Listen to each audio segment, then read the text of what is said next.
In the heart of the Roman Empire, summer heat was unbearable for the elite. While commoners suffered, nobles demanded chilled wine, a luxury only possible with ice, a commodity rarer than salt. This craving set the stage for a deadly operation, harvesting ice from distant mountains, a task entrusted to slaves who risked their lives for aristocratic indulgence. At dawn, slaves began their ascent up the Apennine Mountains.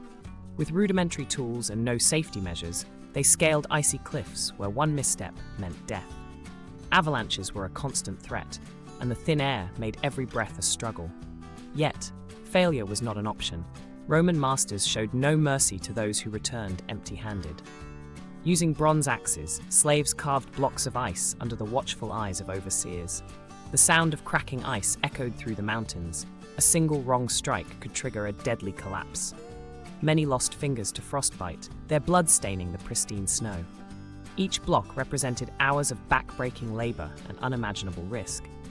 To slow the melting, slaves wrapped each ice block in layers of straw, an ingenious but fragile solution.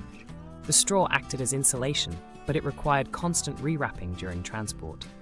Any delay meant the difference between a reward or a beating. This precarious packaging was the only barrier between the ice and the relentless sun. Carrying 50-pound ice blocks on their backs, slaves navigated treacherous paths down the mountain. The weight caused many to stumble, crushing limbs on jagged rocks. Melting ice made the straw slippery, and exhaustion claimed lives hourly. Yet, the whip-cracking overseers allowed no rest. Every drop of melted ice was a drop of their own blood. Highwaymen lurked along trade routes, knowing ice shipments meant wealthy buyers. Slaves often fought to protect their cargo, adding scars to their frostbite. Some overseers abandoned their posts, leaving slaves to die when ice melted beyond salvage. The journey's midpoint was a graveyard of broken men and wasted effort. At the palace, guards inspected each block. If too much had melted, slaves were flogged, or worse. The lucky ones received vinegar-soaked rags for their wounds before the next assignment. Meanwhile, nobles complained about watery wine, oblivious to the human cost, chilling their goblets. Chefs chiseled the ice into delicate cubes for aristocratic banquets.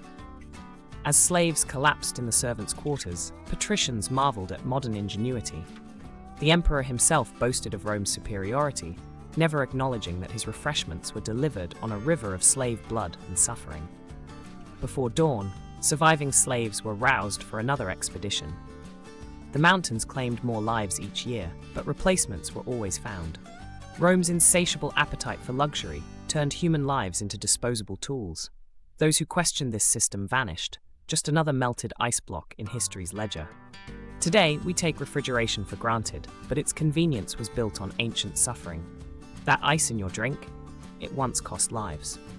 As modern consumers, we're not so different from those Roman nobles. Our comforts still rely on invisible sacrifices. The true price of luxury is rarely found on the price tag.